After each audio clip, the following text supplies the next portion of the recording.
اور یہ طے ہوا کہ جو گزشتہ سال SOPs طے ہوئی تھی، جو گزشتہ سال معاملات طے ہوئے تھے، اسی کے مطابق بھی اس سال تمام مساجد کھلی رہیں گی۔ یہ ہم بعض جگہ یہ دیکھتے ہیں کہ بعض لوگ اس طرح کی افواہ سازی کر رہے ہیں کہ جی حکومت نے مساجد کو یا امام بارگاہوں کو بند کرنے کا فیصلہ کیا ہے۔ بالکل یہ غلط بات ہے، اس کا حقیقت سے کوئی تعلق نہیں ہے۔ تمام مساجد اور تمام جو ہماری ہیں امام بارگاہیں یہ کھلی رہیں گی، نماز بھی ہوگی، تراویح بھی ہوگی، لیکن جو ہماری طے شدہ SOPs ہیں، جن پر علماء کا اتفاق ہے آپس میں، جن پر تمام مکاتب فکر نے اتفاق کیا ہے، اس پر عمل درآمد کیا جائے گا۔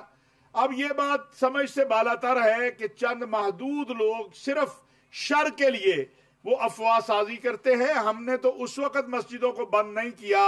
جس وقت کے پوری دنیا کے اندر مساجد بند تھی۔ یہ سب سے بڑی بات اس میں یہ ماسک ہے، اور اس کے ساتھ ساتھ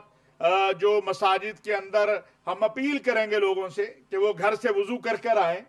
اور کرنا، یہ تو رسول اللہ صلی اللہ علیہ وسلم کی سنت یہ ہے کہ سنت گھر میں ادا کی جائے،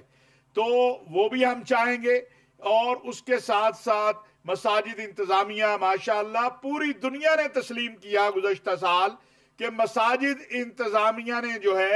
جو احتیاطی تدابیر پاکستان میں ہوئی، خود وزیر اعظم پاکستان نے اس کی تحسین کی، پریزیڈنٹ صاحب نے تحسین کی، لہذا اس معاملے میں انشاءاللہ یہ تمام مکاتب فکر کے علماء کا اتفاق ہے، اور ہم عوام الناس سے بھی اپیل کرنا چاہتے ہیں کہ یہ تیسری لہر ہے، اس لہر سے خود بھی بچیں، لوگوں کو بھی بچائیں اور آگے بڑھیں۔ ہم چاہتے ہیں کہ سب مل کر کوشش کریں کہ پاکستان سے اللہ تبارک و تعالی اس وبا کی نجات دے دے۔